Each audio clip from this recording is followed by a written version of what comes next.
Hello everyone. तो हम आज बात करने वाले हैं पवन सिंह जी और खुशी कक्कर का एक बहुत ही बेहतरीन सॉन्ग के बारे में, जिसका पोस्टर आ चुका है। और इस गाने को लिखे हैं प्रिंस प्रियदर्शी जी और इसमें म्यूजिक दिए हैं प्रियांशु सिंह जी।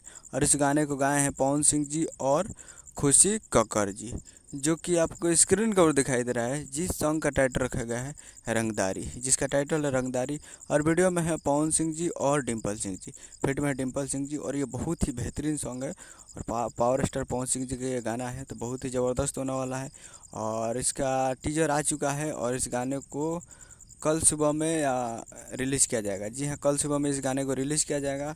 अगर कल नहीं आता है, अभी कमिंग सून दिखा रहा है, लेकिन कल नहीं आता है तो परसों आएगा। तो अभी टीजर को आप जाकर देख सकते हैं, बहुत ही बेहतरीन टीजर है। और रंगदारी सर्च मार कर आप देख सकते हैं, जो कि वाह काफ़ी ज़बरदस्त और दमदार टीजर है। तो आप लोग जाइए और जाकर इस गाने को सुनिए और प्यार दीजिए। काफ़ी बेहतरीन सॉन्ग का टीजर है। उम्मीद करता हूँ कि वीडियो चला, चैनल को सब्सक्राइब बेल आइकन ताकि से किसी लाल यादव जी और पवन सिंह जी का लेटेस्ट लाते रहे। वीडियो चला, वीडियो को लाइक कीजिए, चैनल को सब्सक्राइब कीजिए। मिलते हैं अगले वीडियो में। जय हिंद, जय भोजपुरी।